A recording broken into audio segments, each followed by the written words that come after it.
go.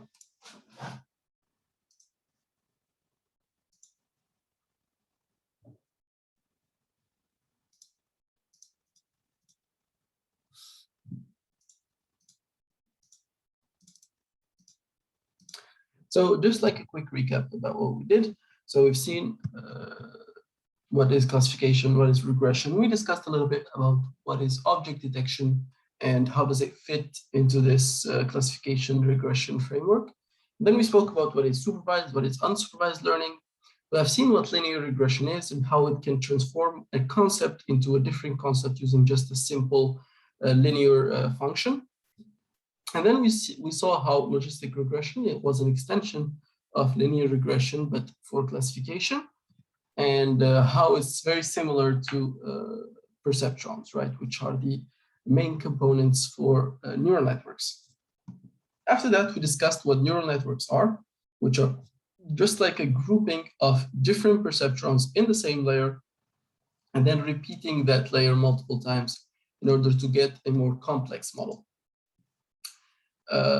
Yes, after that, we started speaking about convolutional neural networks. We have seen how they work. We have seen how are they,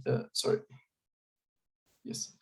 So we have seen what padding is, we have seen what stride is. So basically padding is adding more pixels to the, what is it called? To the well, external part of the image. So the borders of the image, making it bigger. And we have seen what stride is. So basically stride is the step size that we use to go around inside the image.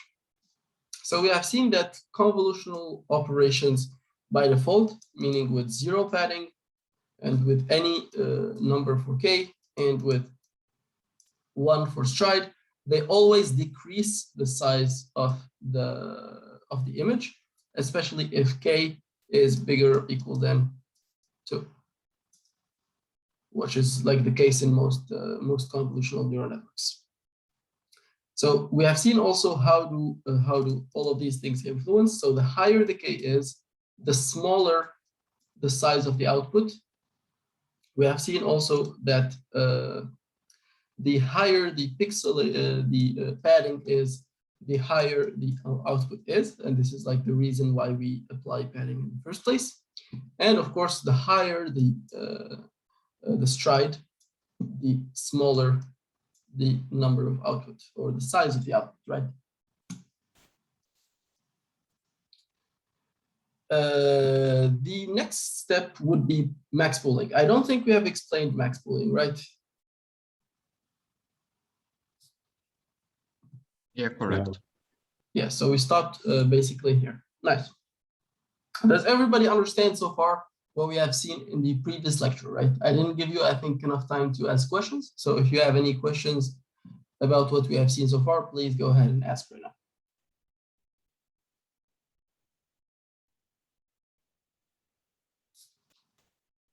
Especially for Randall, I think this is still kind of new to you, so feel free to ask any questions. Nothing so far. Nothing so far, very nice. Now, the second component that is commonly used in CNNs in general is max pooling. So max pooling allows you to, well, kind of perform the same operation as stride, right? So it has the same intention as stride. We're trying to reduce the size of the output image of a convolutional layer. So let's take this example, right? The bigger the image, the bigger the model that needs to process that image, right?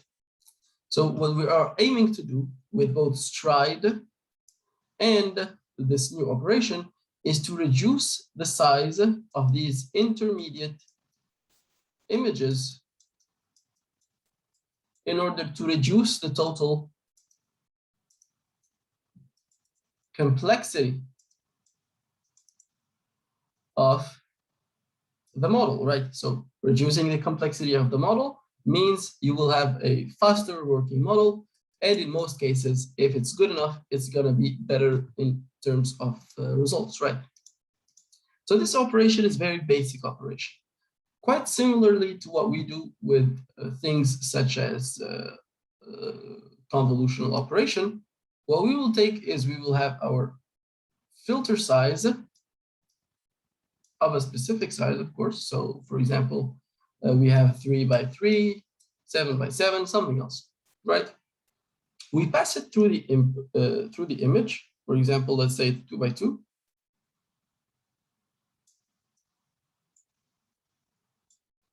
And we take the maximum over that area.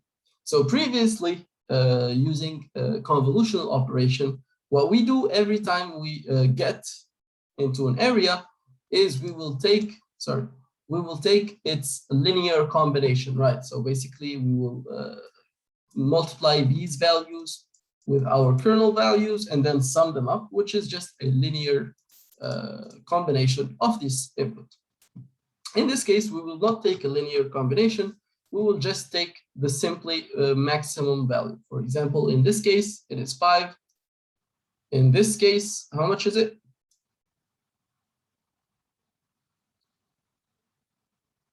Go ahead, guys. Go ahead. Don't worry. 9. Nice. In this case,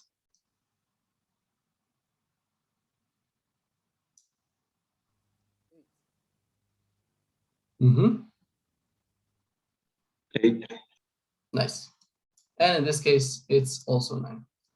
Very simple. Now, let me ask you a small question. So I'll give you like a simple task. Repeat the same operation, but now, instead of having a 2 by 2 stride 2 filter or kernel, you have a 3 by 3 kernel with stride equals to 1. Okay, so let me write it here. 3 by 3 and stride equals to 1. So first, everybody try to do this task locally at your own, like for example, I don't know if you can write it somewhere on like a piece of paper or something like that. And then we will do it, all of us together.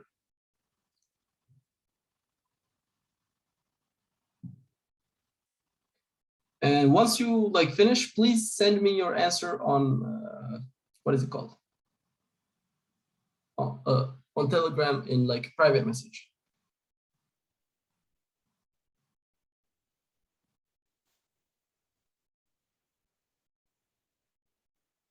Usually a typical answer would look something like this, right? So for example, first row, separate, and then the second row, and then third row, for example. Depends on what the size of the output would be.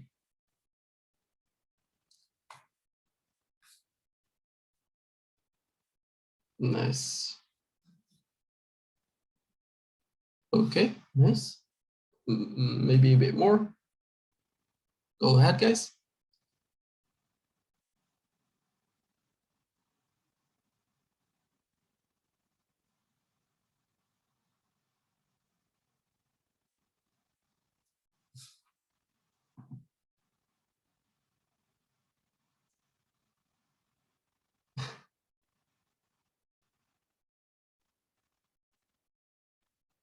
Not on the group chat.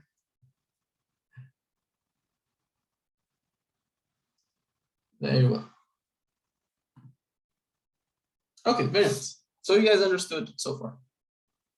And I think Randa also, oh, good. Randa also got a good, correct answer. So majority of you guys gave a correct answer. I think just one person. Yeah. So majority of you guys gave a good answer, and it is as expected. We send it like, for example, this one.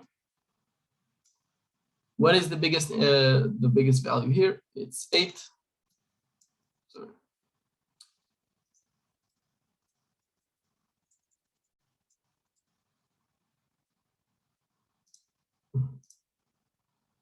Yep. So the biggest value here is definitely 8. The biggest value here is 9. The biggest value here is 8. And the biggest value here, so, is 9 again. Now this example was pretty simple, right? Let me give you like a bit of a harder task.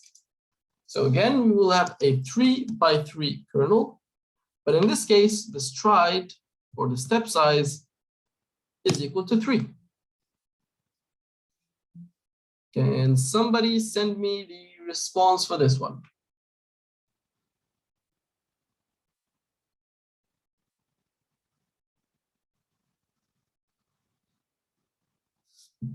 Padding equals 0, by the way, just so everybody knows.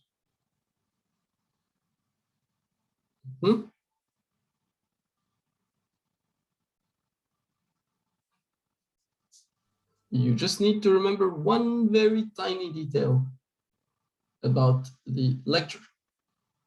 Nice, nice. Good. So far, the answers are good. Randa, also, it would be nice if we get your answer also, your opinion.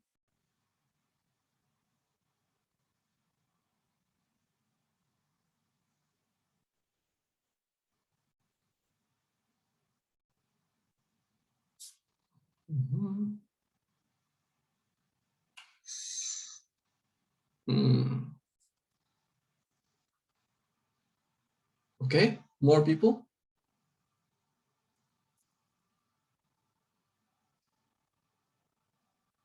We're just waiting for Mohammed and Abdulaziz, right? I think we can go for it.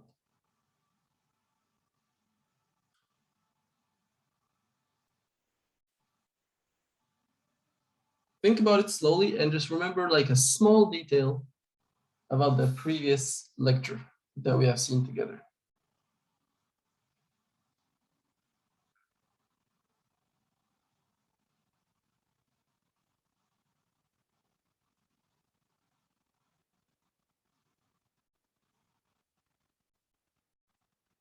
Okay. Okay.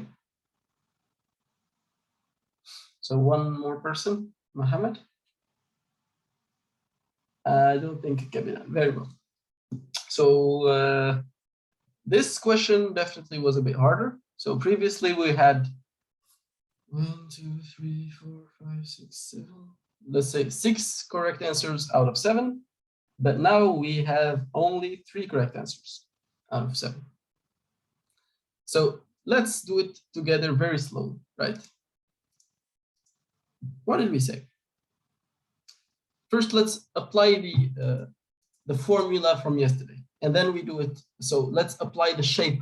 Let's get first the shape, right? Let's, sorry.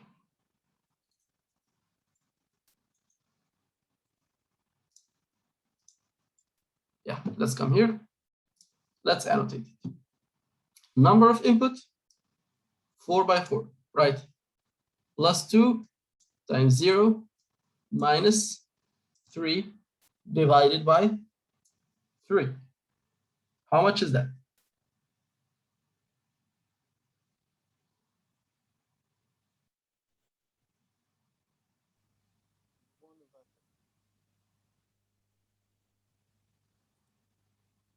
Zero. It's How much rounding is it? down, so it will be 0. 1 divided by 3, which is equal to 0.33, right? 33, yes. But what is this?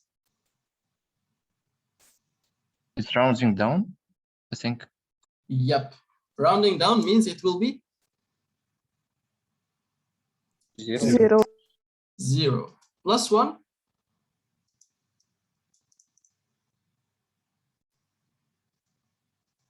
equals to 1. Very well.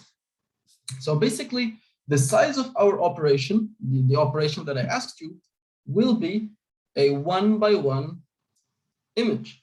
1 by 1 means it's just one value. Now that we know the size of the image or the size of the output, let's try and figure it out. So first we put our first value here, or we put our first rectangle. What is the max value here? 8. 8. Very well. Let's put 8 here. Put this. There it is. So we have 8. First of all, the shape is done. So no need, no work should, no more work should be done. Now let's try and move this one. First, we go ahead and move it, for example, in this direction by 3 pixels. So we can see that this area is not contained, meaning we stop and not go there. We try and go like 3 steps in this direction. We notice the same thing. And what do we do in this case? We stop and don't calculate the max. We go in this direction. And again, there is no valid way to apply it, meaning we only have one value as we predicted for the output of this operation. So does everybody now understand how max pooling and how convolutions are applied to images? Yes. So for this problem, the solution is 8, right? Yes. Okay, thank you. Nice. So does everybody understand why is the solution 8? So for that formula that you got the shape, that 1 is basically just to reassure that you get some image, right? Like it's not 0 dimensional in the formula. Yes. But what if I said the following, right?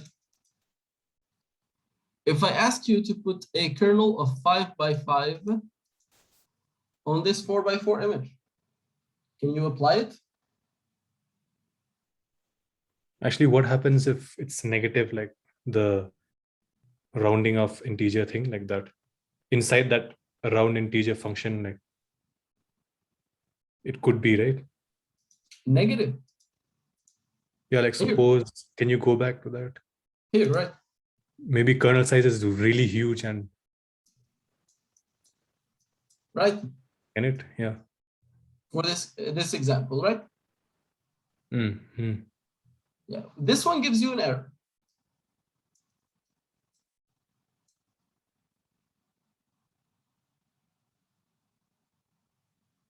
Okay. Okay, so then they need to be at least equal to 0, not 0, greater than equal to 1. Yes, this whole thing must be greater or equal to 1. So it's not like there is a relationship between a number of input and, for example, the kernel size. So for example, if you say, I have a kernel size of, I don't know, 4, and the input is 3, there's not like the input must be 3 times bigger or something like that. As long as this whole operation is bigger or equal to 1, it's a valid operation. If it is smaller than 1, then it's not a valid operation. Okay? Okay, thank you. And you must have at least the size of your kernel, at least smaller than the size of the image, right? If it overflows, like when you do some stride, in that case, it's okay. You just ignore the overflow and go to the next line. But if it doesn't, then if it doesn't fit at all, then you give it an error direct. Very well. Nice. So now that we have seen first this idea of what is it called? Of a perceptron, right? So a perceptron, what it does is simply calculates the multiplication and the summation over some input. And then we have taken it a bit further with convolutional neural networks, where we now slide it, right? So what you can think of the previous neuron like this, right? So it's now focused only on one area, and we are sliding it in the direction of X and Y. How can we take this sliding idea a bit further? Now we no longer have an image of 2D, but we have a 3D image, right? Can somebody propose to me how could we still use this idea of perceptron, right? or a logistic regression again, but apply it to a 3D image instead of a 2D image. Our kernel must be a cube, I mean 3-dimensional. Yes. And its size, does it have to be exactly the size of this one? Does it have to be this long?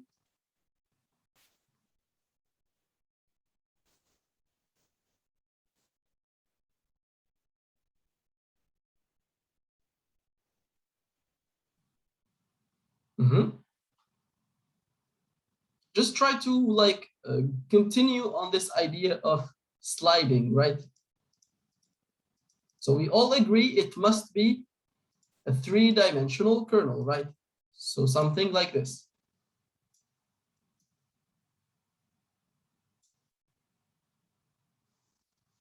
We can try to slide on another third dimension.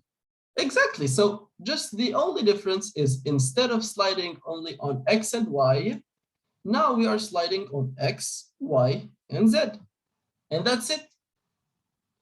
This is the only difference that you will find between 2D convolutional neural networks and 3D convolutional neural networks. Of course, 2D CNNs are applied to many things, mainly which are just images.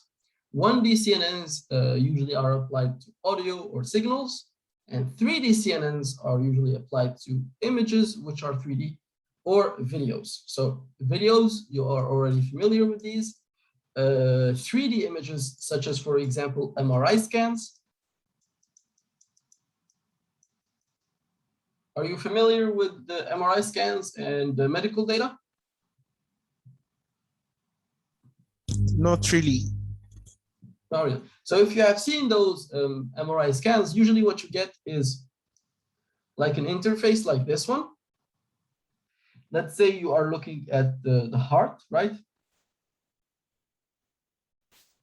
So in the first image that you get, you see only something like this, and then you slide through this 3D model and you start to see more of it, right?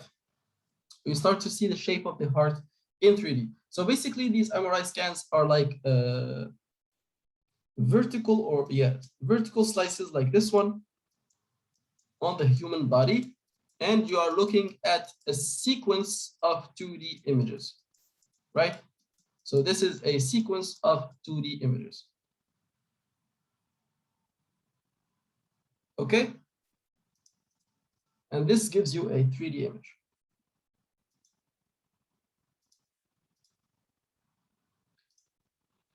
But the idea is, as we said, a very simple idea, but in this case, we no longer have a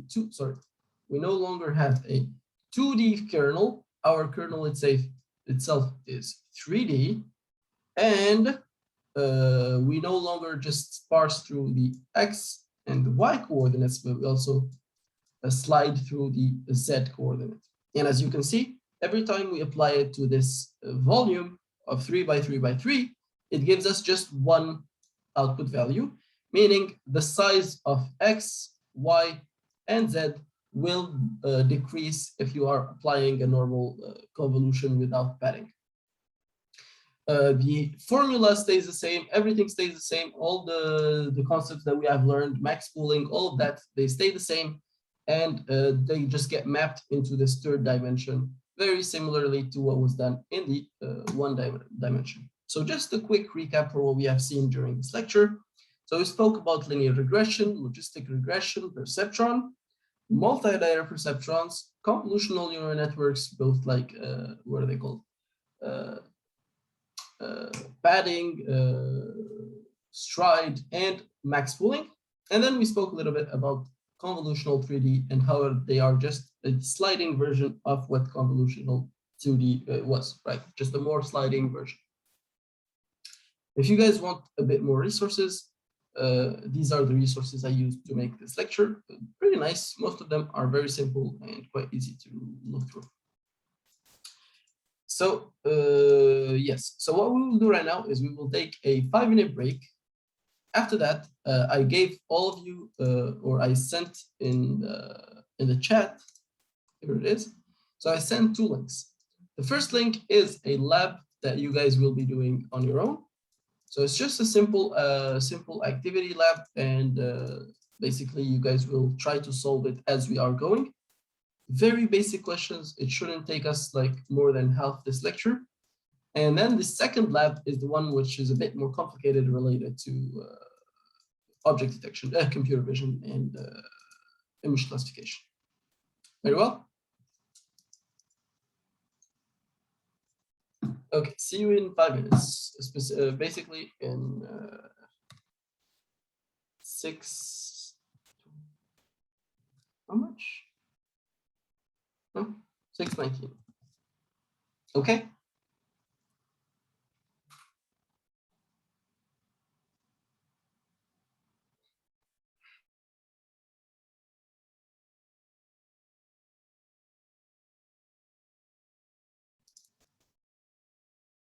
Nice. I have a question. Do all kernels have to be square or cube shaped? Very great question. Abdelaziz, are you back?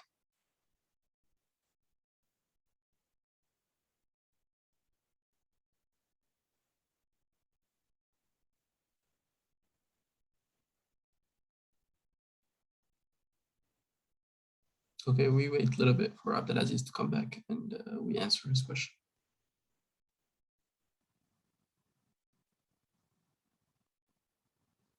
For the rest of you guys, I hope you started looking at the, what is it called? The lab questions. And sorry, thanks Betul for detecting that one. So the link for the Titanic dataset has changed, but it's like an easy dataset that you can find everywhere. So it's, let's update link.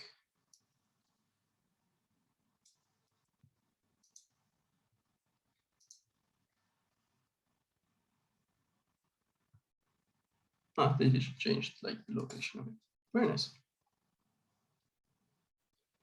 So let me just walk you guys through the lab and how it looks like. So the lab is pretty basic, right?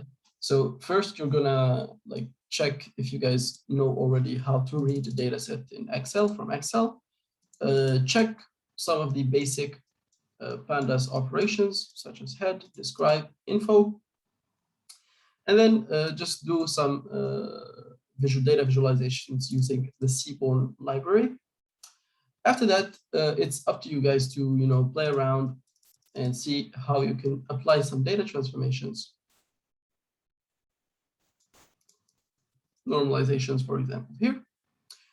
Data splitting, we will speak about what data splitting is and why we do it. And then this is like a very basic exercise, and I kind of like it, it's very useful for understanding of different machine learning models. So before we start, let me just confirm that you guys don't have any other questions about it. Okay, so Abdelaziz, are you back? Yes, I'm here. Ah, nice, very nice. So you asked a very good question. I have a question. Do all kernels have a square cubed shape? No, not really. So basically, you can specify any number you want. Preferably, the numbers you should make are like odd numbers like this, right? And preferably, if the image is kind of rectangular shape,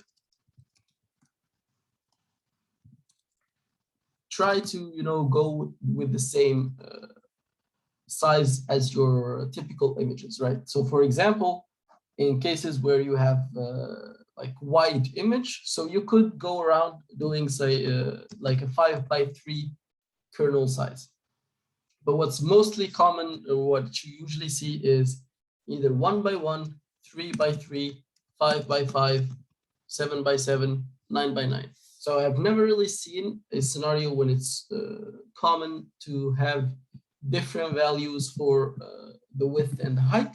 But of course, this is something that is completely doable, and nobody's going to tell you no, right? It's just going to make your calculations a bit harder, because you would have to do this calculation of what it will be the shape of my output And instead of doing it just once, you're going to have to be doing this calculation twice, right? For both the X and the Y coordinates. So that's just a bit more work, but still, if you find it useful, definitely go for it. Does that answer your question? Oh, yes, thank you so much.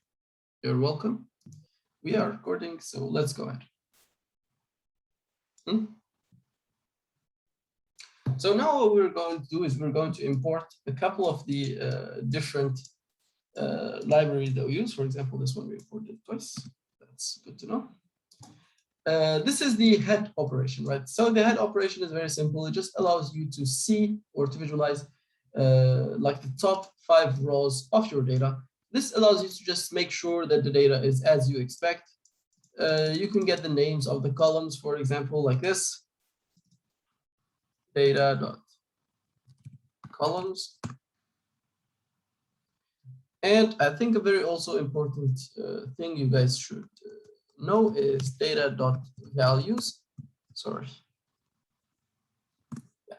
Data.values gives you the data set, but instead of having it as a pandas array or pandas data frame, now we have it as a NumPy array, right? So this could be a cool thing to do. Usually you might need that a lot. Small question to everybody. Are you already familiar with all of this?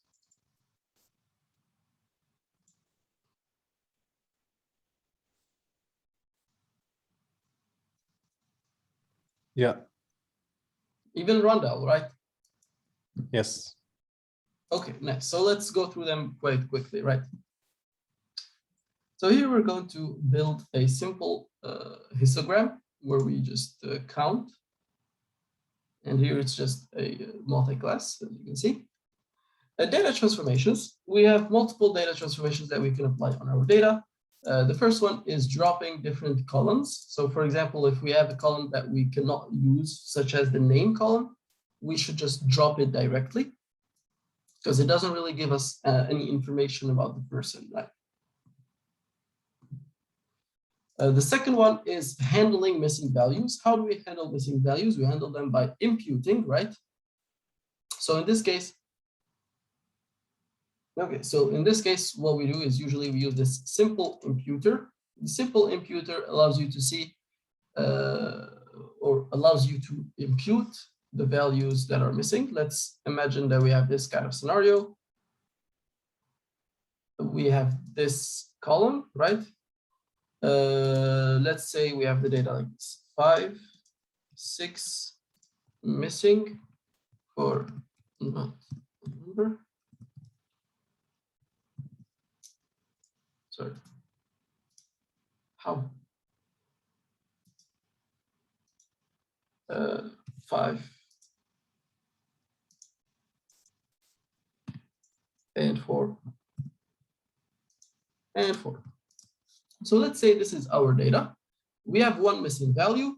How can we impute a missing value?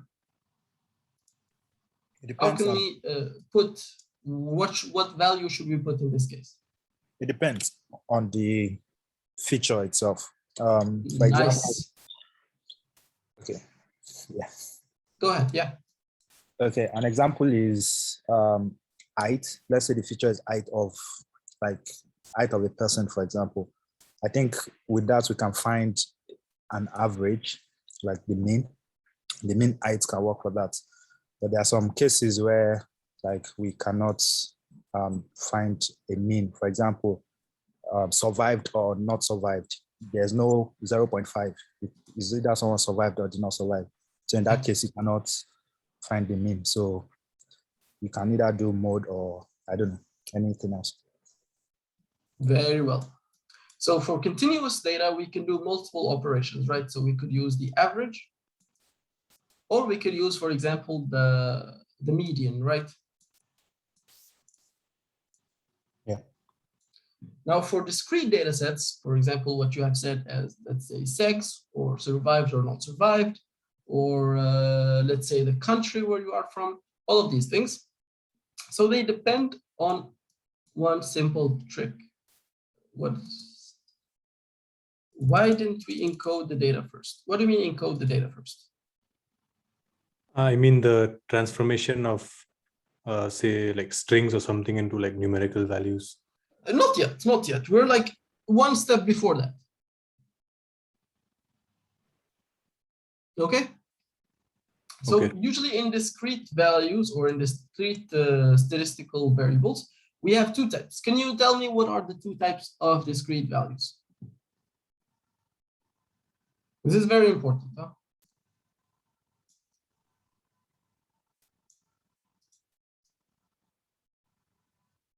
Ordinal and Numerical. something close. So numerical is like continuous, right?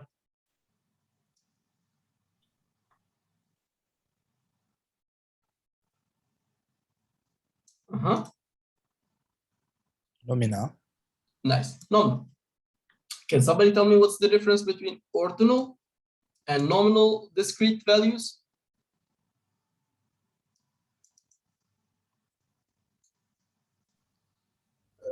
Can I try? Yeah. I think. What? Sorry.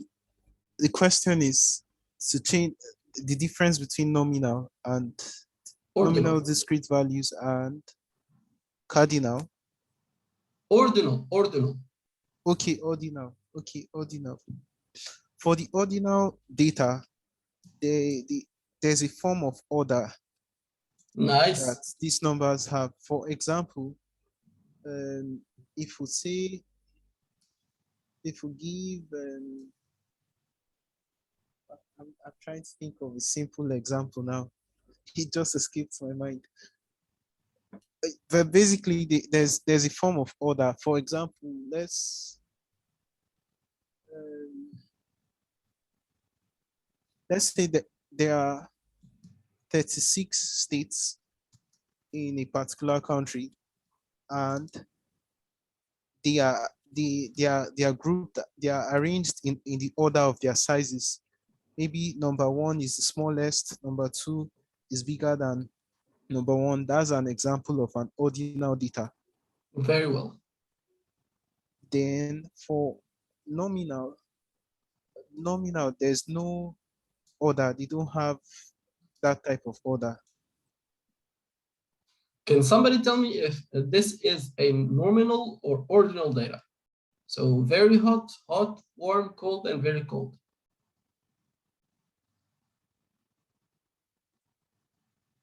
That doesn't have any order. So other one, nominal.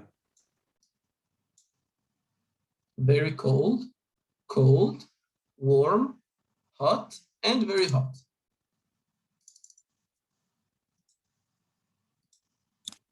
I would say it's ordinal. You think it's ordinal? Anybody else maybe agrees or disagrees? I think it's ordinal as well. Very well. For A, B, C, D as grades,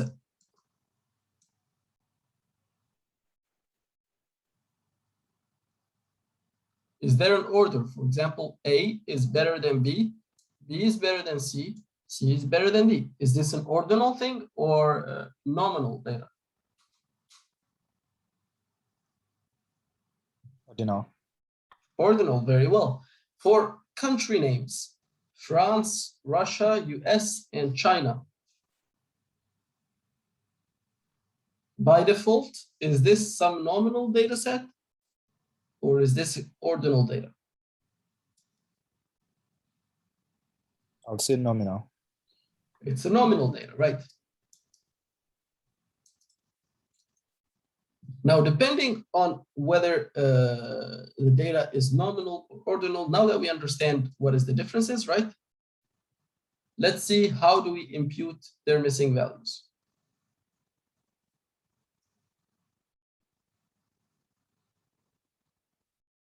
Yeah.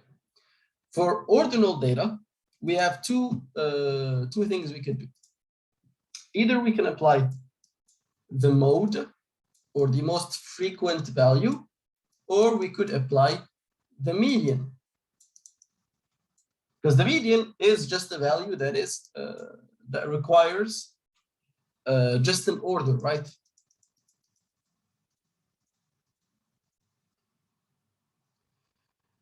In the case of nominal data, in this case, we don't have much options, right?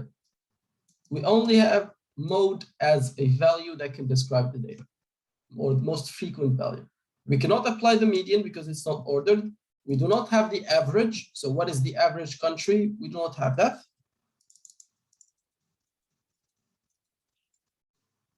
I like your comment, Randall. So again, the concept of ordinal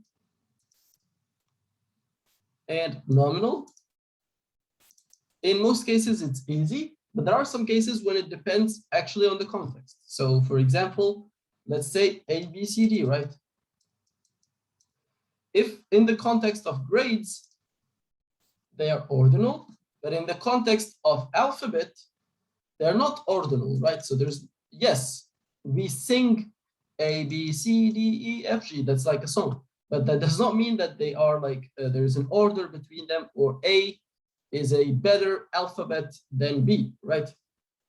So it depends on whether you want them to be ordinal or you want them to be nominal. So in some cases, even if you have a ordinal data set, you could want to use it as a nominal data set. You don't want to add this information of, what is it called? Of order. In other cases, for example, the country, right? So we said country is a nominal data, but you could convert it into an ordinal data by, for example, taking the name of the country, let's say France, and replacing it by their growth GPA, growth, let me check, GPA of the country.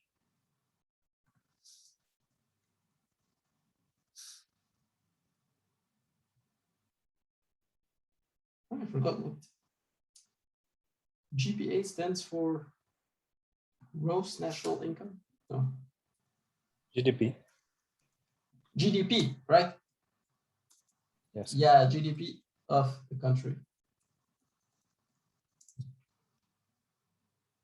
Yeah, gross domestic product, something like that. So instead of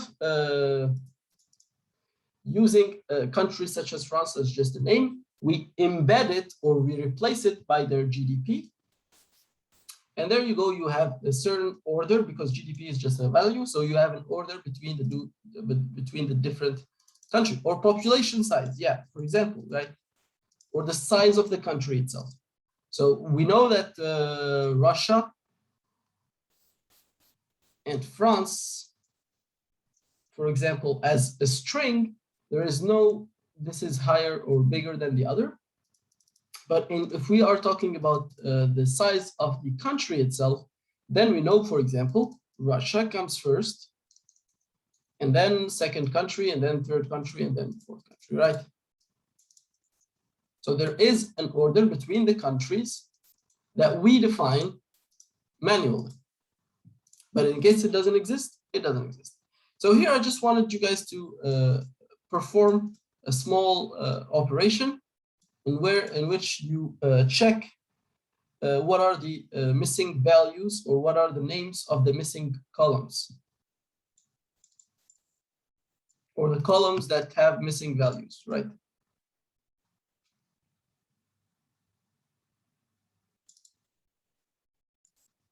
Okay. Okay. Go ahead, try and do it, and tell me about it.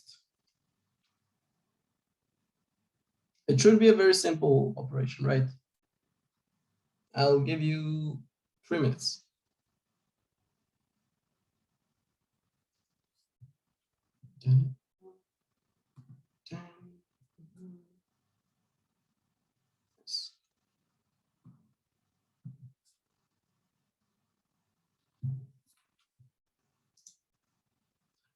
So I'm guessing how simple imputer works, since it does not know any order implicitly, of course. So it encodes the classes. For example, if the values are A, B, C, and D, it will encode a specific number to them, like so on, and then calculate the mean. And no. So for example, if you give it A, B, and C, D, it will tell you, I do not know if there is a mean. I do not know if there is a median, but what I can know is there is a mode, right? So what it will do is it will create this simple histogram. Let's say A has 14 numbers or has 14 occurrences. B has 12 or 25. Then C like this, and then D like this. So in this case, it sees that B is the most frequently used or the most frequently occurrent number or value in our column, and it will replace all the null values with B.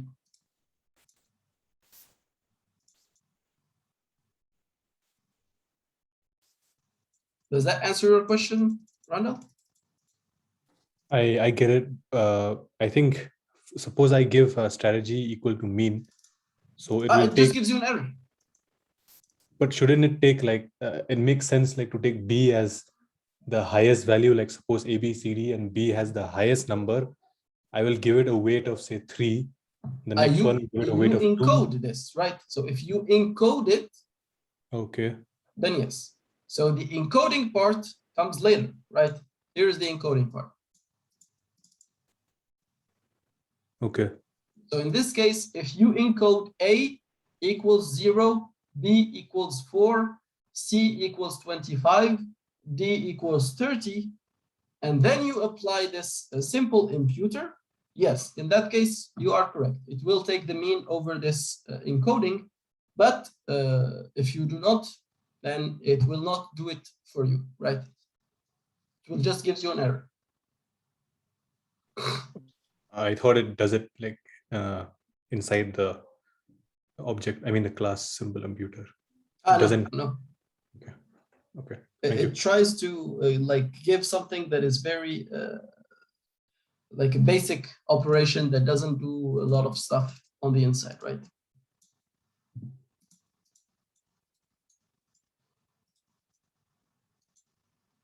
But anybody else has any questions, or more specifically, if you guys have this null equals data, let's see.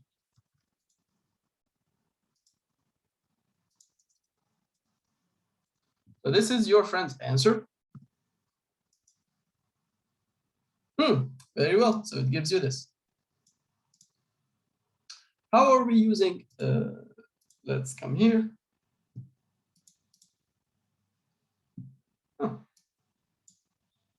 So you see, after we applied it to age, fair, and embarked, the number of null columns decreased, or the columns that contain null values decreased. So in this case, what we will do is we will like drop these values. So here, let's come back and look at what your friend did. So data.columns where data is null dot any. So let's look at what data is null gives you.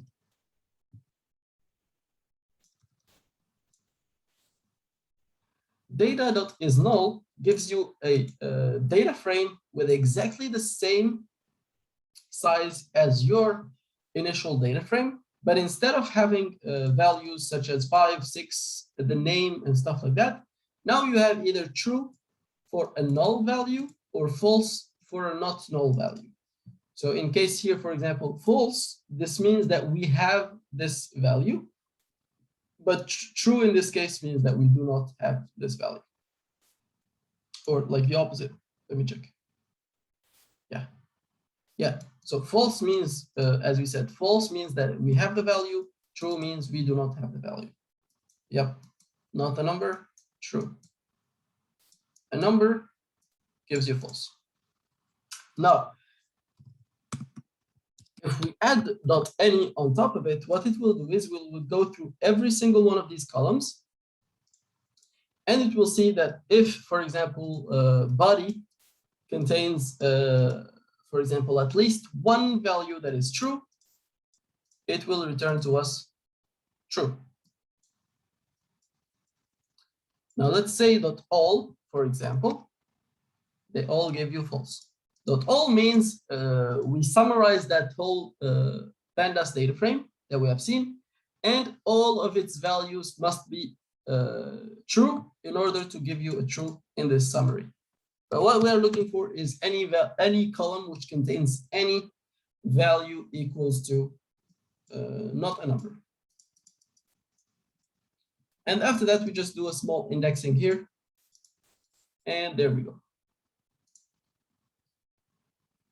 So here what we will do is we will drop these columns. Let's repeat this. We have 0 null values.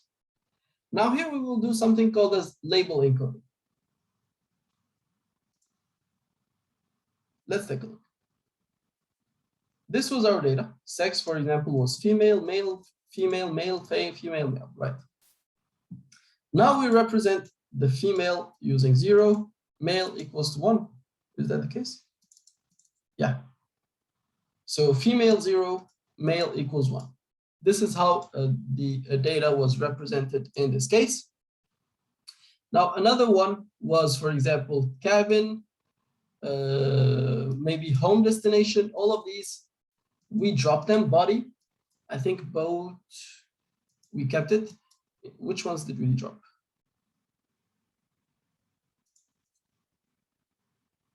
Yeah, we dropped a couple of columns. Here they are. Home destination, body, boat, and cabin. Yeah, we dropped those. So they, even though they have a ticket also.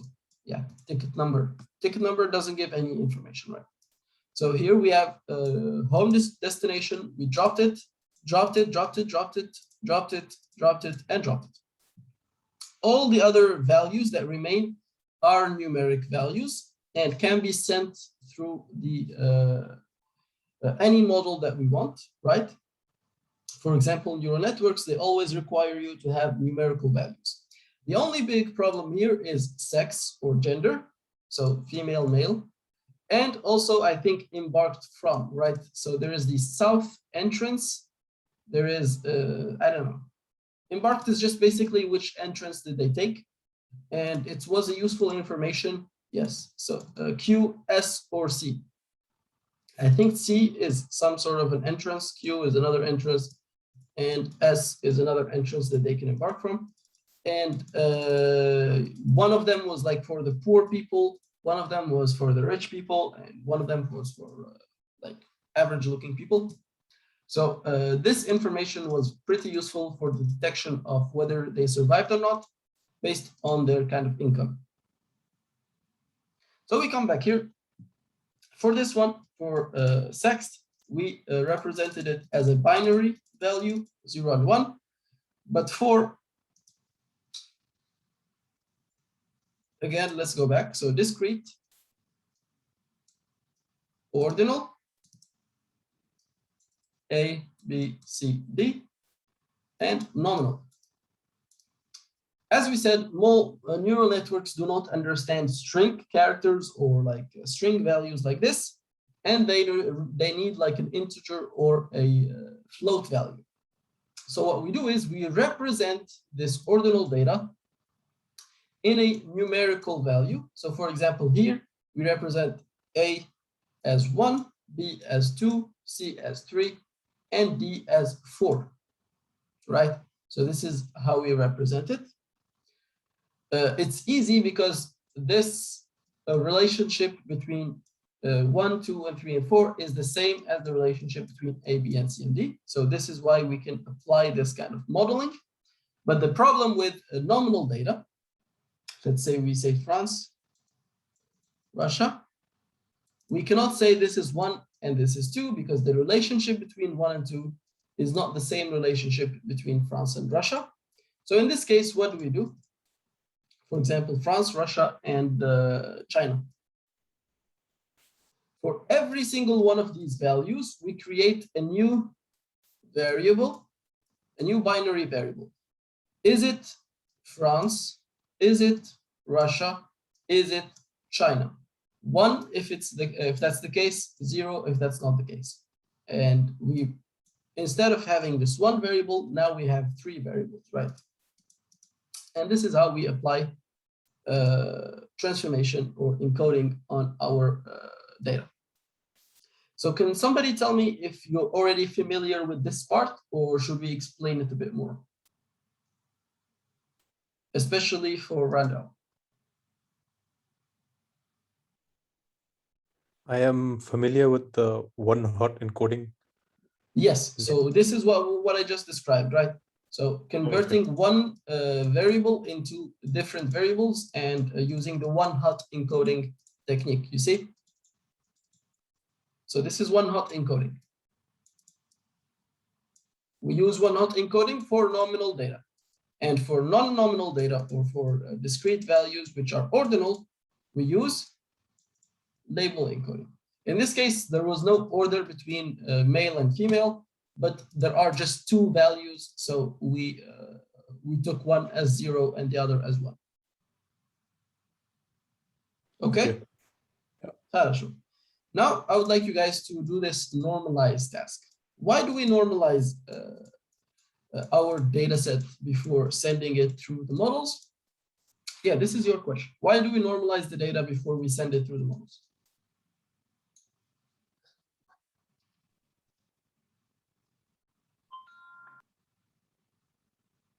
Why is normalization very important?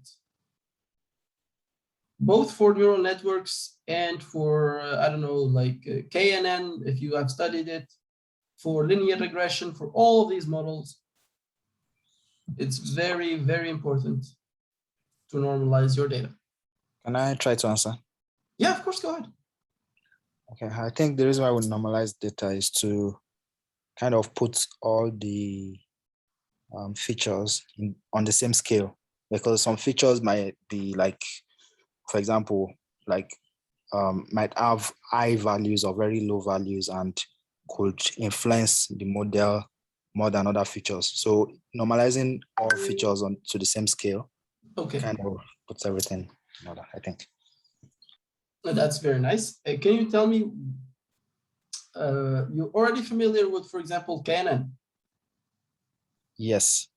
Yes. If I don't normalize the values of the different features and make them all in the same scale, what would happen to KNN?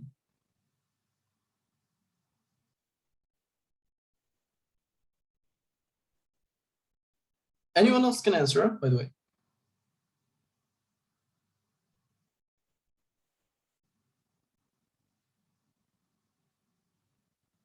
Mm-hmm. I can't remember right now. Anyone else? You mean that there will be exploding or vanishing of the results? That's for neural networks. I'm speaking about KNNs. K nearest neighbors. What happens to it when you don't normalize your input data? So remember, KNN makes its decisions based on the distance, right? So for example, if one feature has distances of 1 billion and the other feature has distances of 0.0001, this will shift its decisions, right? Yes. So basically what will happen is that the model would start to have different priorities for the different features, priorities that we did not encode in the data. Okay? Okay. Which is very bad, right?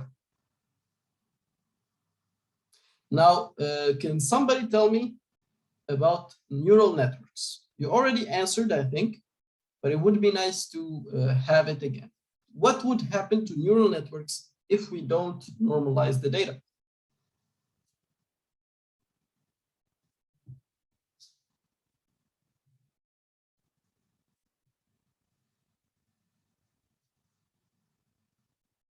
Yeah, I think someone already answered vanishing or exploding gradients. What does that mean? it means the value gets like very large, like, or very, very small, like very small that the computer might not even be able to calculate the value, in the sense that 0 points underflow or something like that. Exactly, yes, very well. So basically, what is it called? Yeah. So if you take, for example, a large number, as we said previously, it was the problem of having polynomials, right? Why do we don't use polynomials as an activation function? If we take a large number and we continue like multiplying it, or like to the power of 2 and the power of 10, it's gonna explode very quickly, and you can no longer represent it in the NumPy integer values. And same thing for a super small value. If you have a super small value, then really the difference, or like, let's say the gradients, if we take it in like a certain step, let's say this kind of step, this would be too big already for this data set. So setting a, what is it called? A learning rate of 0.002001 would be a huge learning rate for a data with values in this range, right? So this is what kind of messes up the training. You no longer have an understanding, or an understanding of what is a good learning rate, what is a bad learning rate, what is a big learning rate, what is a small learning rate. And you no longer have the ability to kind of train correctly, right? Because most of these nodes, which will be like focusing, so for example, this node might focus on these two features from the start randomly. While we are training it, since these two values are small, the activations of this node would die out. They will never be trained, right? So this node would always would give 0. And it will give you what we call a dead node. So this is bad, right?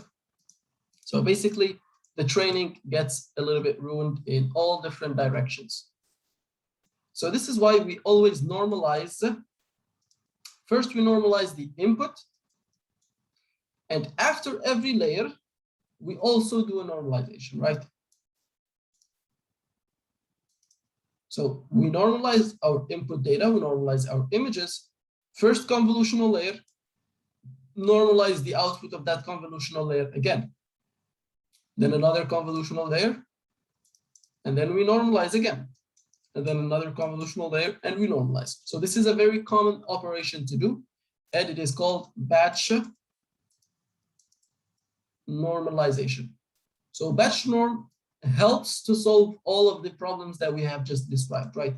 Of course, normalizing the input is already a good thing to do, but some cases it's not enough. So normalizing also the output of every single layer, or as many layers in our data as possible, would kind of help solve this problem even further. So now you have like a task in 4 minutes to basically, well, do this normalization. So remember, every single data frame or every single column should be normalized based on his own values, right? You can normalize in different ways. You can, for example, minus mean divided by standard deviation. I like this normalization. You could use this normalization instead of this one. Okay? Try to implement it and send us back the results.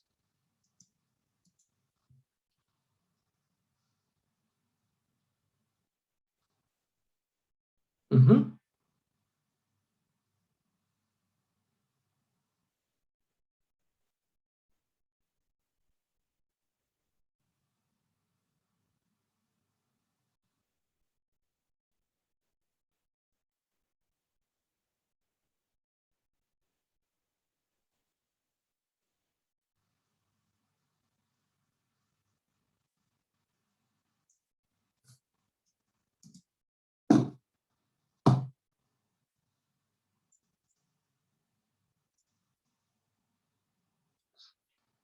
Let's use this first one. So X norm equals data frame minus data frame dot min divided by data frame dot max. Do you see a problem here?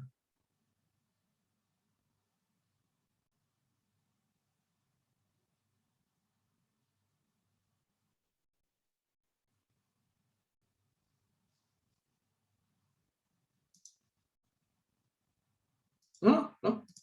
Let's run it and let's see what the problem is. Sorry.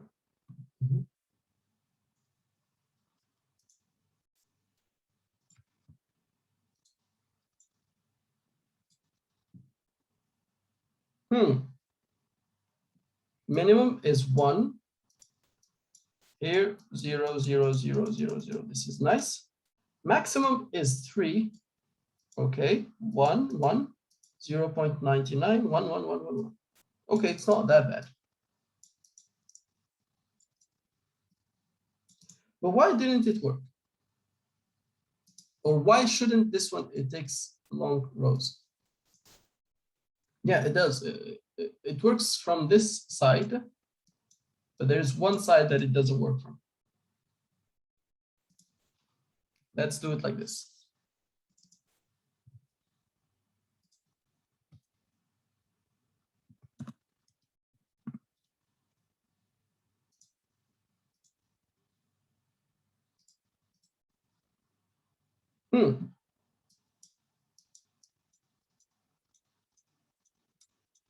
You see the difference?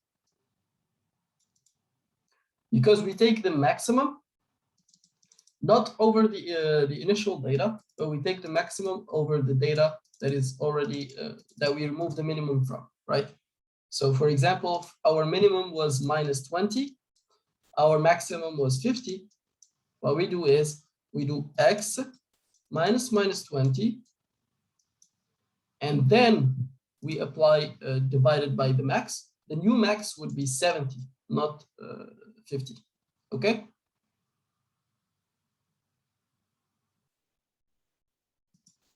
Nice. So let's take a look at the.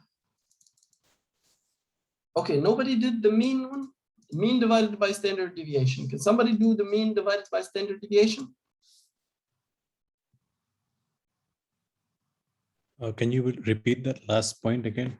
I didn't quite. Yeah, this one is pretty simple, right? So x minus mean divided by standard deviation. No, the previous one you said the maximum became 70 instead of 50. Ah, yeah, let's do it simply here. So let's have a simple data set. -20 is the minimum, 50 is the maximum. Remember fixed, yeah? We want our data to be between 0 and 1. This is what we want. So let's apply this 50 minus the minimum, which is -20, divided by maximum. This will give you 1 point, let's say 3 or something, right? Which is not in the range 0, 1. You see? Okay. Yeah. Yeah, this is why the original formulation was wrong. We take the maximum over the minimized data, not over the data itself. Okay, now somebody must do this one. It's pretty simple, right? Very common, very similar to what you guys have done here.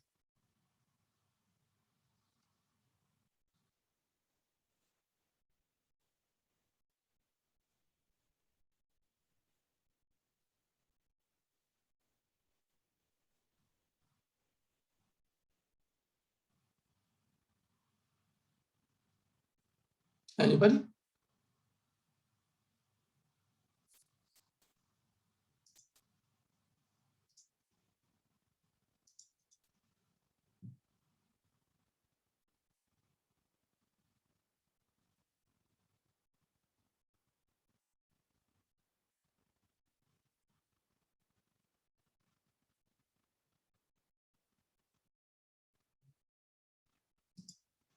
Don't be shy, don't be shy. It should work very easily or very similar to this one.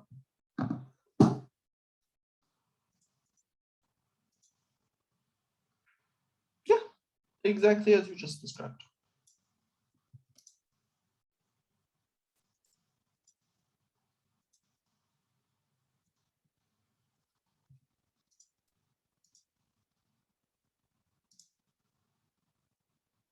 Yeah.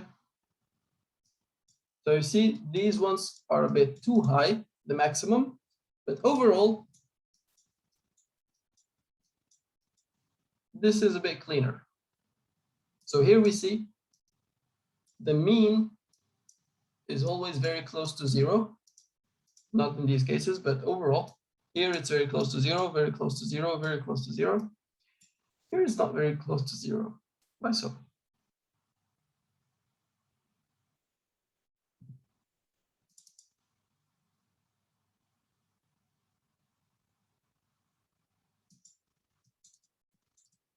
Okay, this is weird, but yeah, all the means should be closer to 0.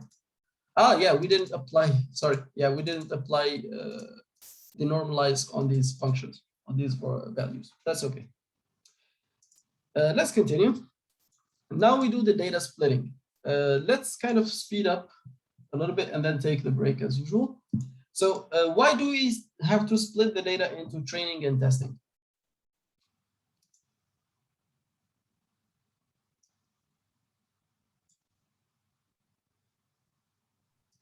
Because you want we want our model to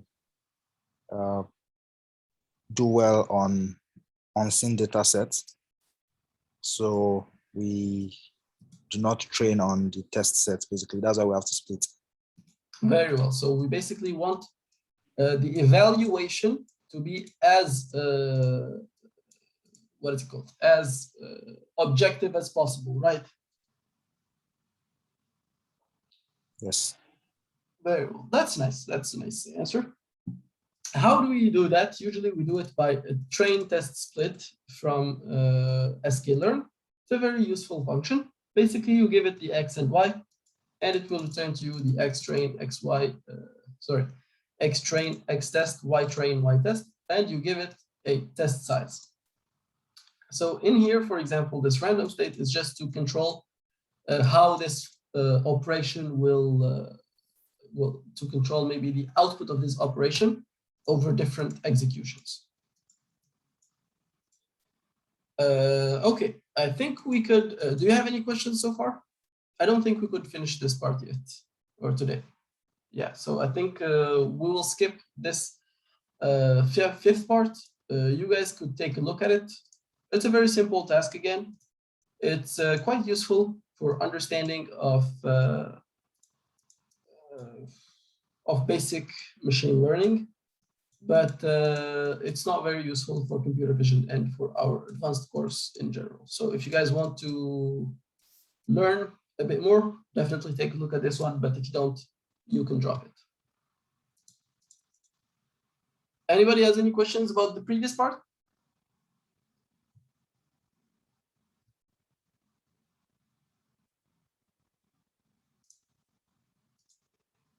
All good, very well. So I think we could take like a break until 7:20 and come back for the other lab, which is going to be a bit more complicated than this one. Okay?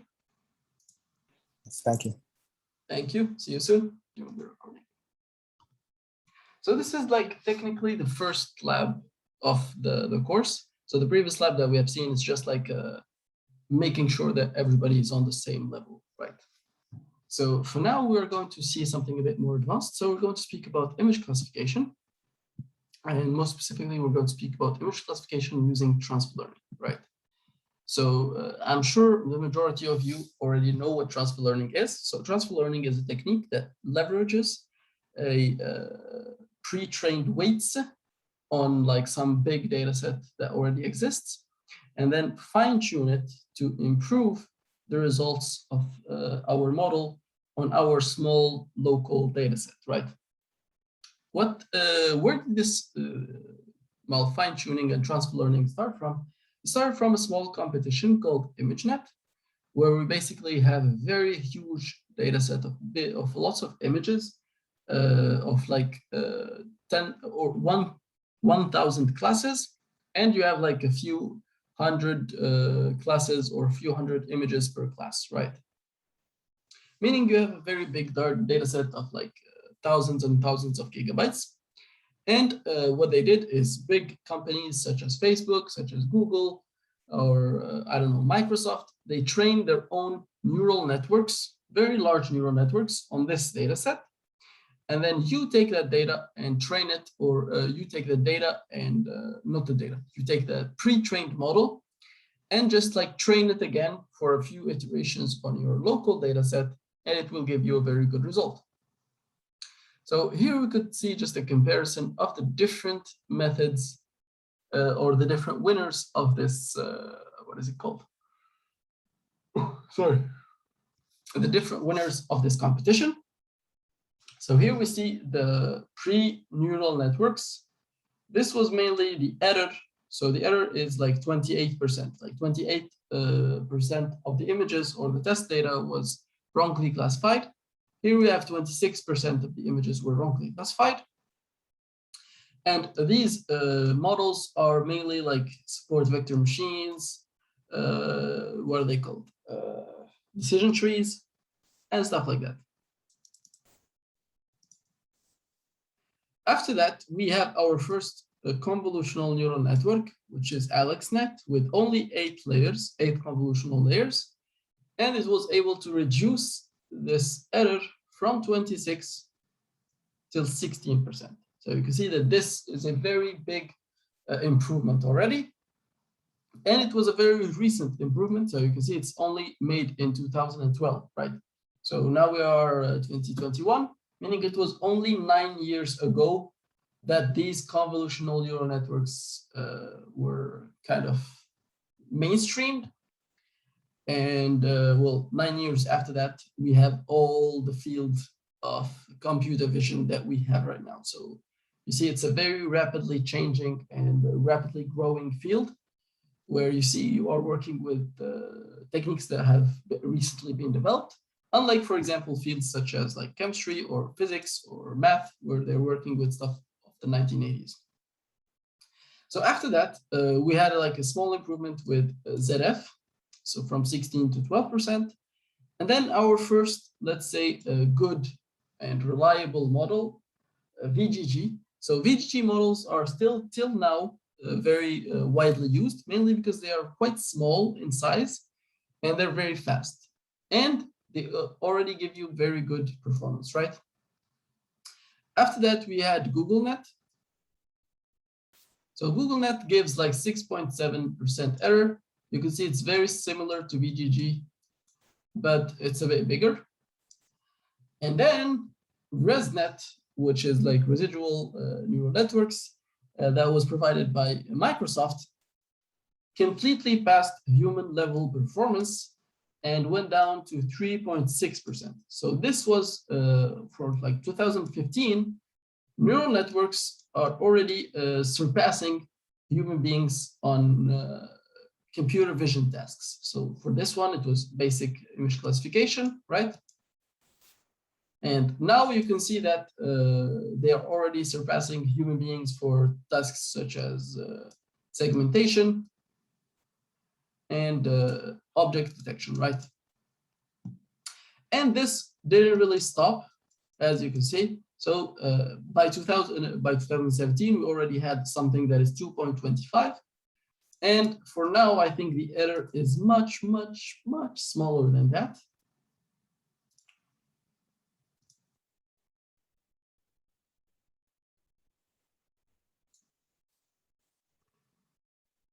Yeah. So here we see that the error is 1.02 or 1.2, right? So we have 1.2% error, which is even smaller than what was previously there. Okay.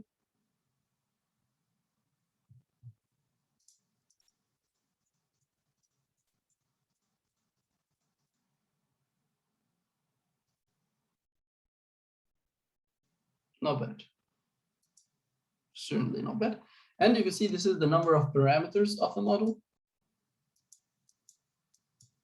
So you see 480, 480, 331. So this is a very large neural network, right? So 480 million parameters means the size of this model is going to be definitely going to surpass like 300 megabytes, 300 mega.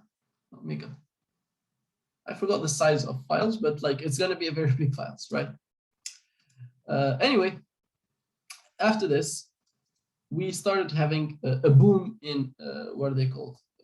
Machine learning model and deep learning models and deep learning frameworks. The two big ones, or the two big ones that remained, are PyTorch and TensorFlow. Mainly because PyTorch is backed by Facebook and TensorFlow is backed by Google. Of course, there are others which are, for example, from Microsoft. There are others which are like developed by researchers, like independent university researchers, but none of them kind of reach the level of speed and the level of simplicity of PyTorch and TensorFlow.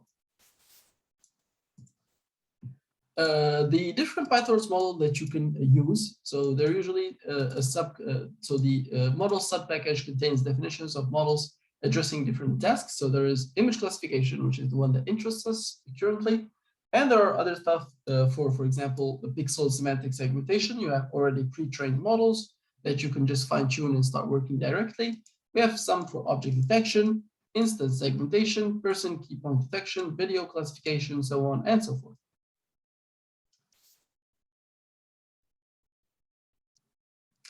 And this is just a simple one that gives you like a comparison of the different ResNet models. And here are the different models that we can get from, what is it called? PyTorch directly. So we use this Torch Vision. Torch Vision is just like a library that comes with PyTorch that's mainly for computer vision, right? And here are the different models that you can use for image classification. Let's take a look. Sorry, let me delete this one. Nice. Runtime.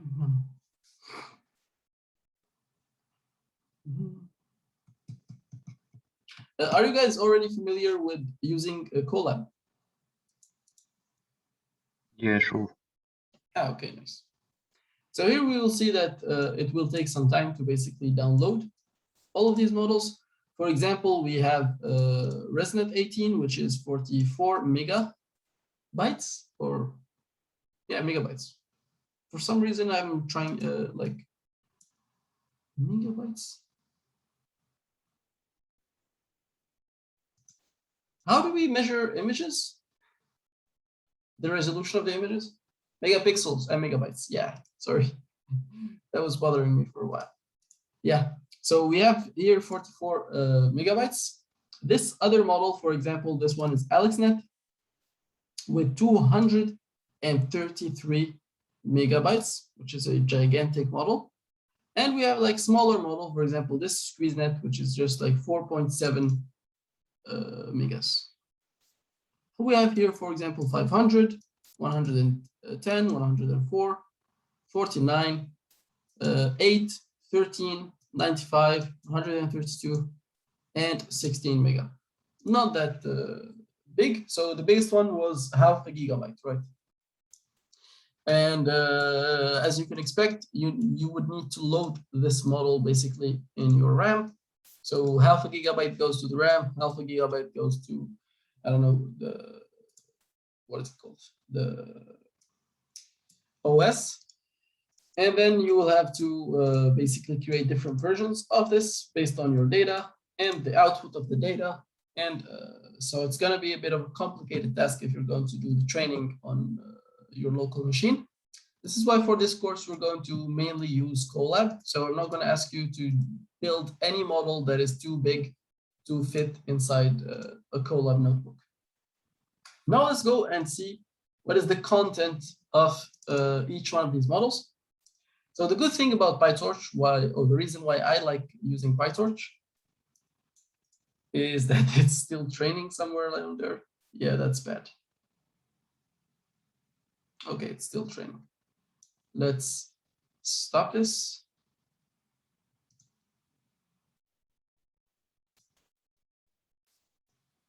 Sorry.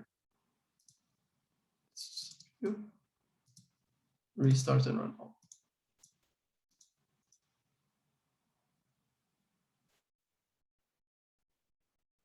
I will just quite quickly restart it, and hopefully it will allow us to see the content of this.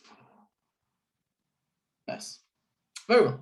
So here we can see that the ResNet itself is a very simple model. So it's created from like components such as convolutional 2D, ReLU activations, some max pooling, convolutions, ReLU, max pooling, convolution, ReLU, max pooling.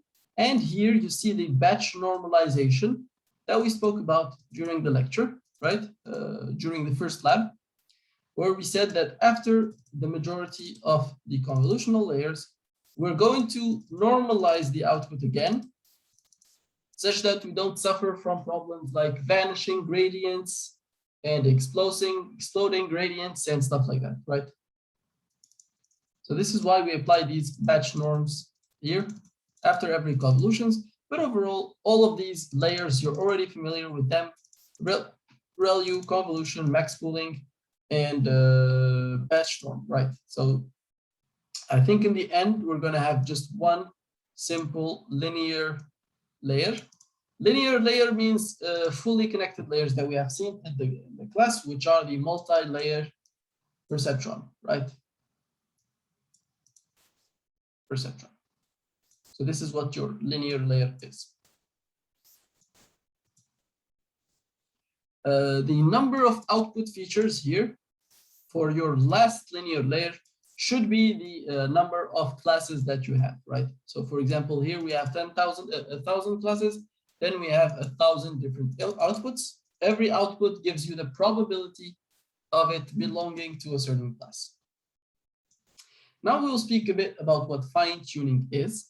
So fine-tuning is, or transfer learning, is the task of training a model on a big data set and then adjusting the parameters of that model for a smaller task with lesser data. In most cases, the big data set and the small data set are kind of like similar to each other. So for us here, we have ImageNet, which is working, for example, on images of dogs, images of trains, sailboats, crafts, vehicles, different stuff that we see every day. And later on, we fine-tune this model on a data set that we are working for example, cats and dogs, right? So this is a cat. Looking good. Yeah, so basically we have a small data set of just 100 cat images, and we would like to build a classifier on this data set. So what we do is we take a model that was trained on this large data set and then fine-tune it on this smaller one.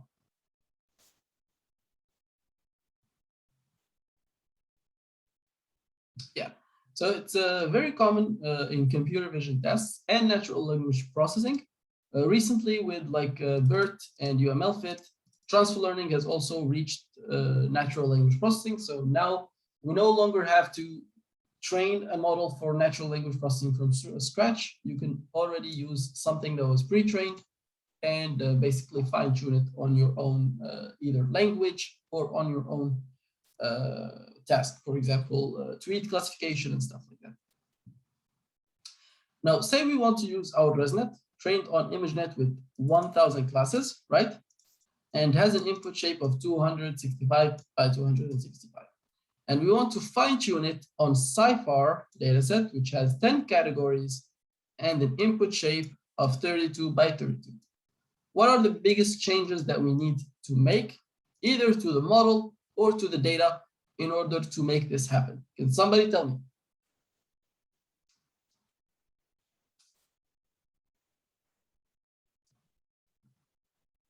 Anybody? Randall, for example? Can you please repeat the question? Yes, we would like to train ResNet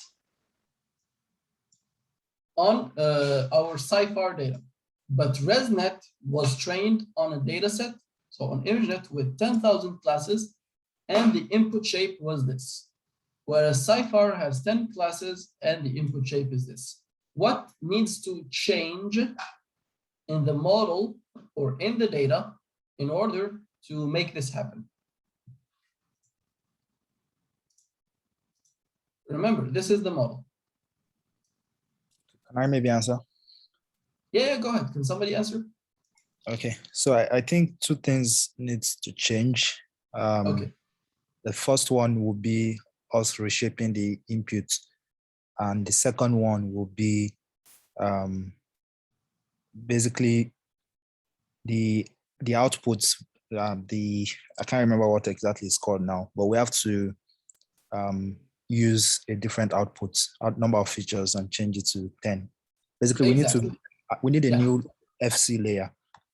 Perfect, perfect, amazing response. So basically what your friend has said, remember what I told you about the number of output features of the last layer must always be the same as the number of classes in your dataset. So in the original model that we got, it had 1000 in its output features.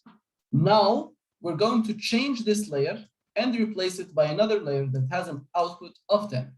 The number of input features will stay the same, but the number of output features will change. The second part is the size of the input. Here, as you have seen, we are working with like convolutions with specific sizes and stuff, and which makes it kind of difficult to apply to different sizes of images, right? So we always need the size of the input to be the same for our model. So what we do is we just upgrade or upsample these 32 by 32 images into an image of 265 by 265 and use the model directly. How do we do that? Let's take a look at the transforms. So when you are building any PyTorch model, you need three main steps. The first one is the data reading. The second step is the model building, and the third step is the training. So let's first speak about the first step of the data reading. In the first step of data reading, we have three main objectives. The first one is transforms. Second one is dataset or source. And the last one is the loaders. Of course, for the simple tasks that we will be doing in this class, the transforms, we will be using the default transforms. The data sources, we will be using the default data sources, and the loaders, we will also be using the default data loaders. But if you are going to be using it for some industrial project where you have like your own data, and for example, this data requires specific transformations and basically some specific algorithm for data loading, in that case, you will have to basically extend these different classes and basically make up your own. But for now, let's take the simplest algorithm. So for here, we have transform.compose. We convert the image into a tensor of PyTorch, so that it would be able to be read. And then we just normalize everything to 0.5 mean and 0.5 standard deviation. We create our data set from this class. Now, if you go to this class, the content of this class,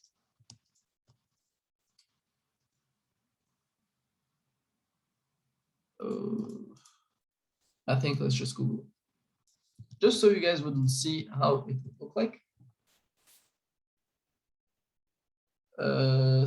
We said we wanted, can somebody find it here? Cypher, yeah, there it is. Cypher, let's look at the source. There it is. So you can see it's just a simple class that extends from Vision dataset. If you're going to create your own dataset, you will do the same thing, right? So you will extend from this Vision dataset and basically create exactly the same content as you can see here. The most important parts are the following. Where is in it? Useless. Useless. This is just for download. Checks, nothing, not that important. Not important. Not important. Yes, get item. Get item, you must always implement this function, which gives you just an index. So get item number 14, and you return the image and the target of that image, or the class of that image. Length is also a function that you must always return, which is, or you must always implement, which is just returning the length of your data set. And that's it. Of course, the init function. Yeah. Other than that, all the rest, for example, this download, load metadata, all of this is just, or check integrity. All of this is just functions that help the PyTorch developers to implement the class correctly. But the only three functions that you must always have are init, get item, and length. Oh, let's go back here. Yep, very well. And then the last one is basically the data loader. And in the data loader, you just specify what is the source, the size of the batch. So for example, as I said, the model is like 0.5 giga. And then you have the data, which is like, I don't know, 2 gigabytes. If you load the data directly to the RAM, you almost like consume all of it. And then remember, after every single layer, you will generate almost 2 gigabytes. So let's say 2 gigabytes, 2 gigabytes, 2 gigabytes, 2 gigabytes. After like 20 layers, you have already consumed more than hundreds of gigabytes. And then you will have to do the training, which is just back propagation. And at each layer, you will be computing again another 2 gigabytes. So you are already in the hundreds of gigabytes, and nobody has hundreds of gigabytes of RAM. This is why we use this batch size. So basically, batch size allows you to only take a small subsample of the data, for example, only 4. And instead of sending in 2 gigabytes, now you send only like 2 megabytes, right, of data. After every layer, you will generate 2 megabytes. So let's say you have a total of 200 megabytes. And then in back propagation, you also have another 200 gigabytes. So the total is less than 4 gigabytes, right? Definitely something that can fit in your RAM. So this is why we use the batch size equal to 4. Number of workers just define the number of CPU threads that will be responsible for reading the data. Of course, the faster the loading is, but again, try not to go too hard, because then just like the coordination between these different the coordination between the different workers will take up all of your CPU. So the training will be smaller if you increase the number of workers too much, right? So always try to give depending on how many cores you have in your CPU. So for example, if you have 8 cores, give around 2 or 3 for the loading of the data, but nothing more, of course. Same thing is done here, for example, for the test dataset, and this is just the names of the classes that we have. Here we are just visualizing the data. For example, this is a truck, this is a deer, this is a plane, and this is another deer. Here, what we are doing is we are going to detect the device. So basically, device equal torch.device. The name of the device is either CUDA, the first GPU, if CUDA is available, or else CPU. There are different, what are they called? There are like different configurations which have multiple CUDAs or multiple GPUs. So you just specify the number. And how do you know what is the number of your GPU or the GPU that interests you? Usually you just do this, NVIDIA SMI. Okay, the model is still training, right? Oh, this is going to take some time. Anyway, NVIDIA SMI, maybe somebody could do it locally on their own Colab. Let me try to do it here.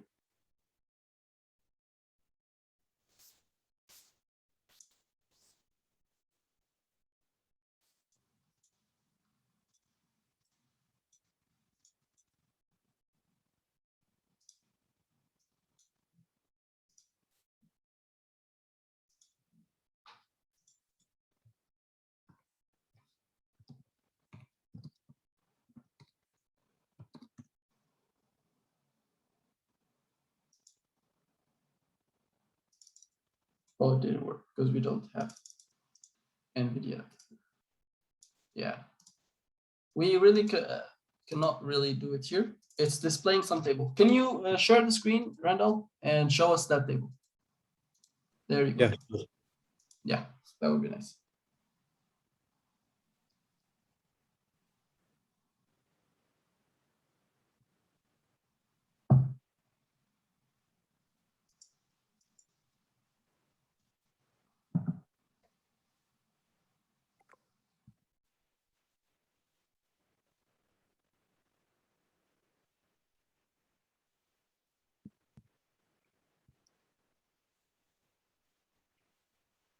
Did you amend? Okay, yes. There we go.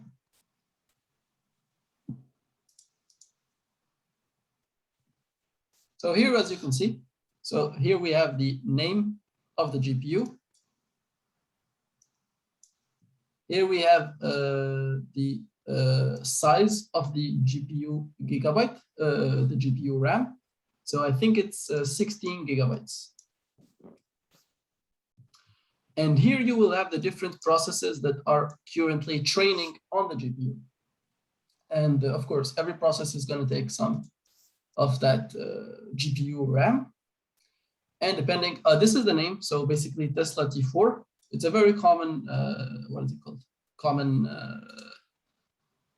sorry, nice. So it's a very common GPU with both Colab and of course also for different work environments. So for example, I was working with the servers of the university in France here, and most of the GPUs that we have are Tesla T4s.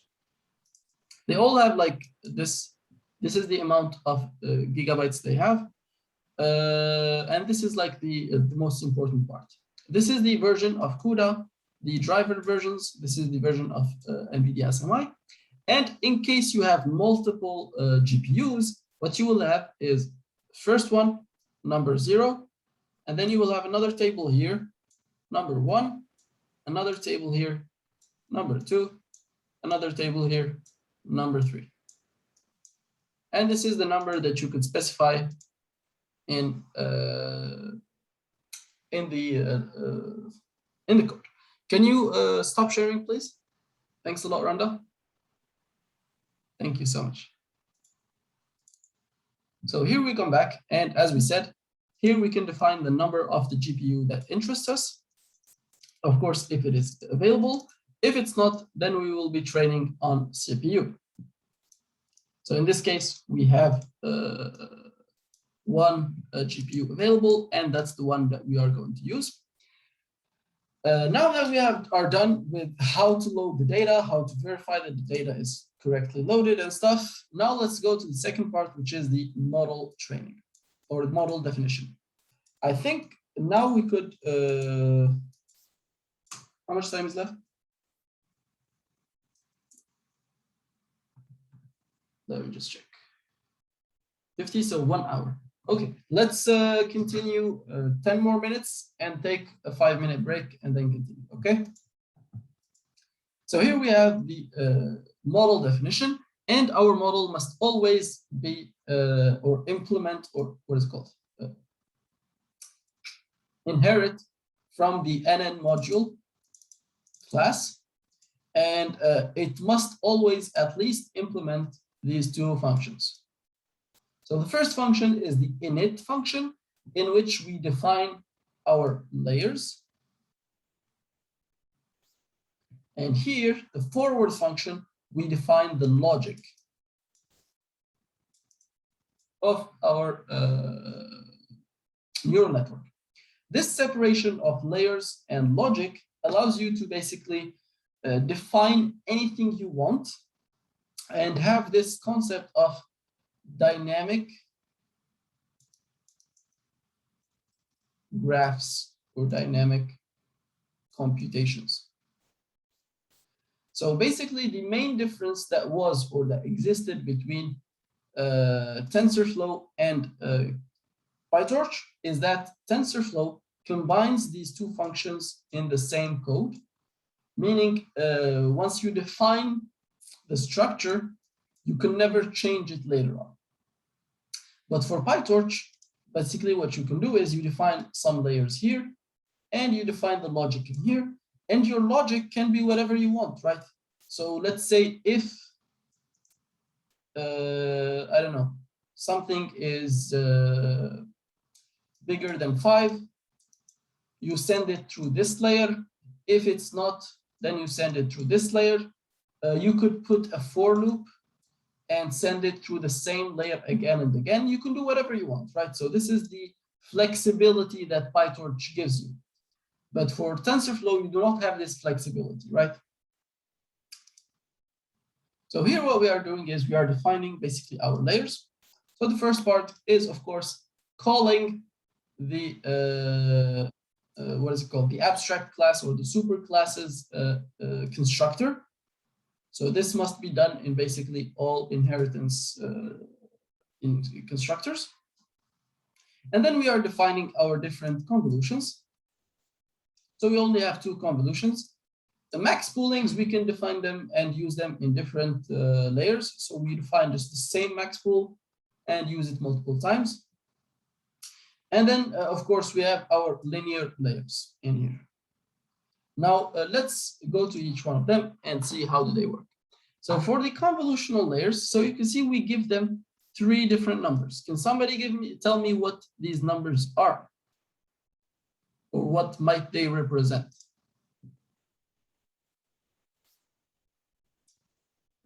Input and output size. Exactly. So this is the number of input channels, and this is the number of output channels. Number of input channels equals 3 means that the image is RGB. Number of channels equals 6 means that we will be training 6 kernels in this layer. 6 kernels means 6 logistic regressors, right? So 6 different logistic regression weights. Now the final value is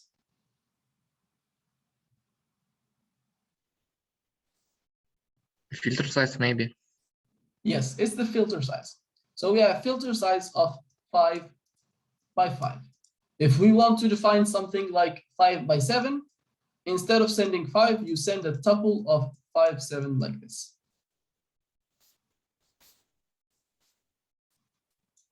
Okay. One question. Yes. Just to be clear, that number of input channels, meaning that it has those 3 values like are red, green, and blue, varying from Yes. 0 to 255 for each one, right? Yes. In the pixels will be those values, like Exactly. Yep. okay. Nice. And the second one is max pooling. Can somebody tell me what the first 2 is and what the second 2 is?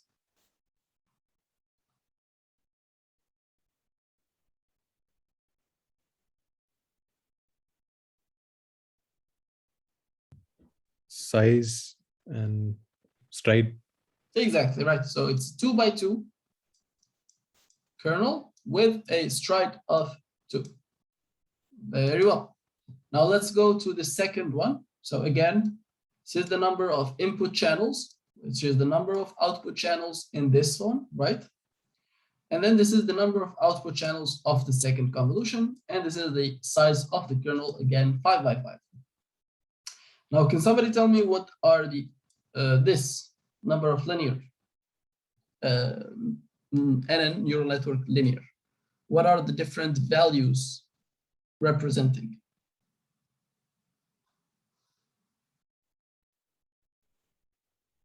The first value is input, the second is output. Exactly, right.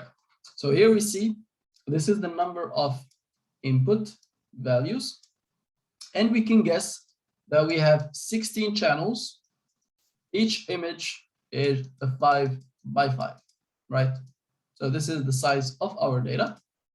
And 120 is just a number that we defined basically to say how many neurons are in this layer. So let's represent it like this. Here we have 120, one of these neurons, followed by 84 of these neurons.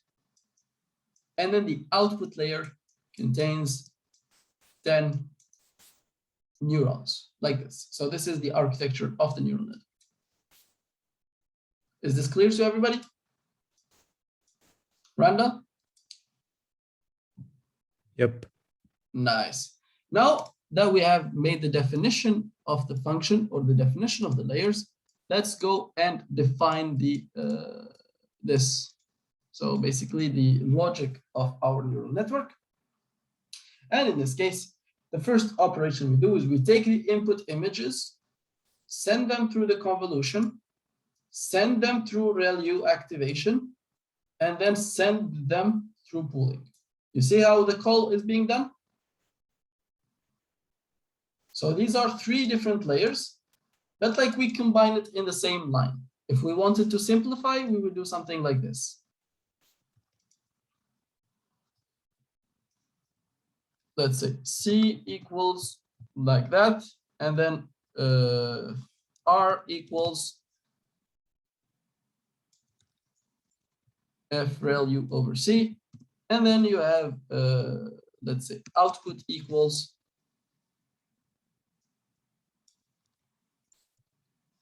over R, right? So this is like the order of how are these things being called. But for simplicity, you will notice that it's very common to put these 3 operations together. And in case you have, for example, a batch normalization, usually it's also done right after. So it's basically all combined in the same line for just like reading ease, right? Just to simplify the reading. And we always keep the name X.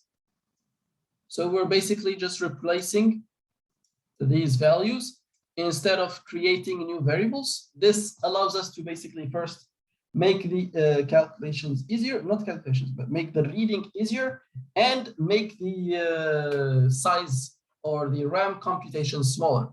So instead of every single intermediate result being saved in the RAM, basically we're just deleting it and replacing it with the new value, right? So this one kind of saves you a little bit more RAM. So as you can see here, after it passed through all of these layers, now it does the second pass, convolutional to ReLU, pooling, and then we do this reshape. Reshape is very important, right?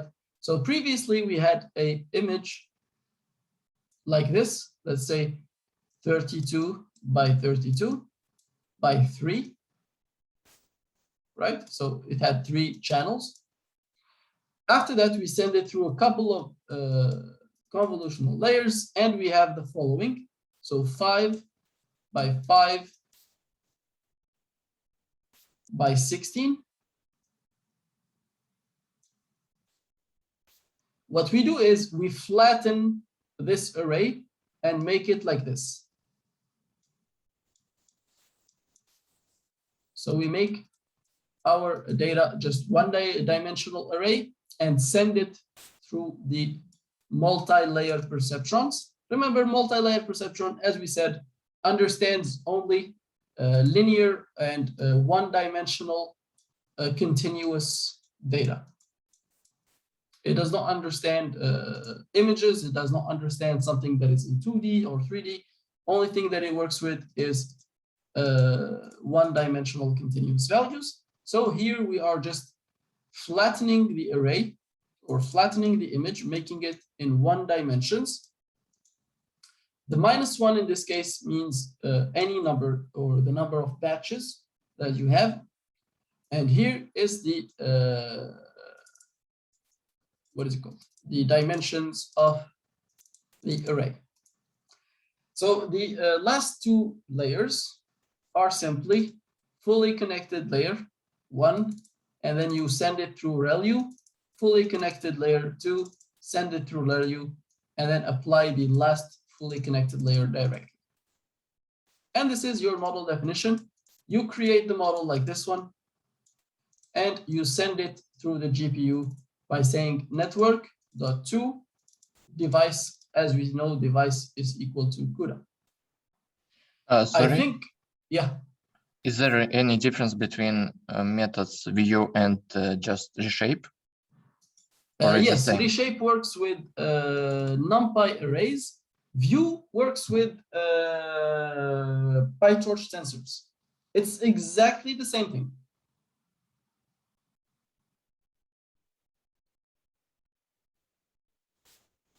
Okay. Yes, thank you. Nice. Anybody has any questions?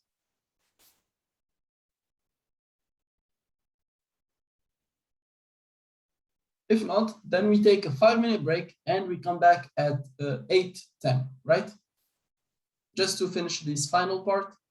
And then we make another example on how to do this with transfer learning instead. Okay?